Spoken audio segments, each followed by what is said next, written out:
Welcome to Knickknack's Corner.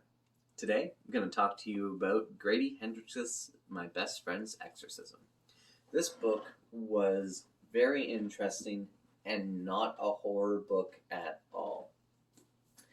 It is a book about two best friends and them navigating their life with exorcism sprinkled in, with possession as well. There is very little mentioned about how she becomes possessed, and there is a lot more moments in this book where we are just dealing with their relationship, with their friendship going throughout the years.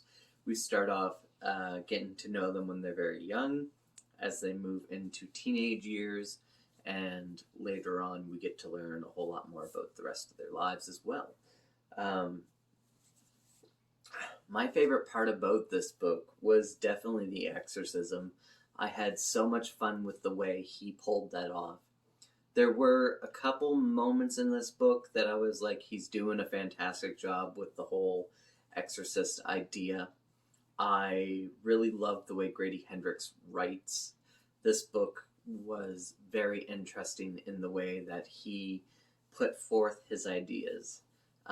But ultimately, this is a book about a relationship between two young women and going through their life. And he did that exceptionally. And I think if I was to base this book on a friendship alone, it would be a 5-star book, because he did a phenomenal job at building a relationship, at building a life, or a couple lives that we get to experience, going through those and seeing how they feel and how they're affected. However, as a horror, it seems to be probably around a 2 out of 5, because there's not a lot of horror in it.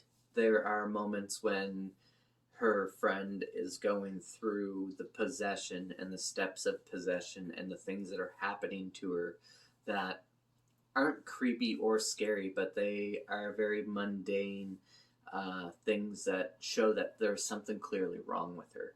And that was something that I found to be very interesting, is the way he pulled off the way exorcism looks. Or, not exorcism, possession. The way possession looks. And I think that that was something he conveyed very interesting. He made it seem very normal. And the main thing that really got me was her friend kept saying, like, well, there's something wrong with my friend. We're best friends, and she's kind of being mean to me. And so I was like, that's not a good reason for being like, she's possessed because she's being mean to me. However, there was more to it than that. Just this young girl was not able to convey those ideas as well as probably an adult could have.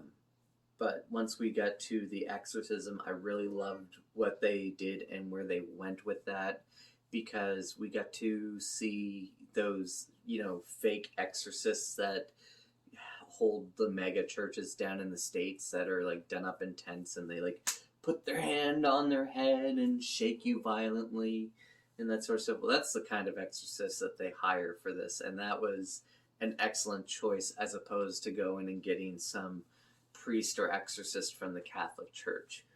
So I did enjoy that aspect of it, and if you're okay with a slow burn of getting to the horror and you don't mind experiencing a good friendship in a story, this book will be fantastic for you. I think I gave it 3 or 4 stars. 3.5 stars probably is what it was, and I rounded it up to 4, because it was a good book. It was an excellent story. It wasn't what I was signing up for. So that is what I have to say about this one. Anyway, guys, let me know what you think of My Best Friend's Exorcism. Have you read any other of Grady Hendrix's works? I'm currently reading the Southern Book Club's Guide to Slaying Vampires as my November book club. We're doing that over on my Discord, so feel free to go join that. Link is right down below. If you have read other works of Grady Hendrix, what's your favorite work by him? What stood out most to you, and what do you like about his writing? Anyway, guys, have a wonderful day. We'll see you next time. Take care. Bye.